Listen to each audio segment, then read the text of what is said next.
এই এই টাকা এদিকে টাকা, হ্যাঁ? এই তুই আমার বউকে মারলি কেন, হ্যাঁ? এই চুদির ভাই, কেন মারলি? কি জন্য মারলি রে? তোমাকে লেগেছে নাকি, হ্যাঁ? কেন মারলি?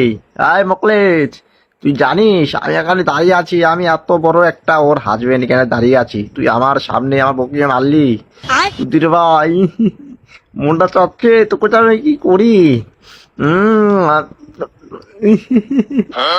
বেবি, যাও তোমার বাসা থেকে একটা ইয়ে এনেছো তো। আজকে ও তোমার সামনে আমাকে মেরেছে, কি বলে আমার সামনে তোমাকে মেরেছে, হ্যাঁ? আমার দর্দ হচ্ছে না, কষ্ট হচ্ছে? কেন মারলি মকলেজ? দাঁড়া, দাঁড়া, আমার গ্যাং আছে, গ্যাং। তুই কি করলি রে মকলেজ, এত বড় একটা কাজ করে ফেললি আমার চোখের সামনে। দেখি তুই ভাই, দেখি গেটটা খুলে দাও তো, হ্যাঁ দেখি।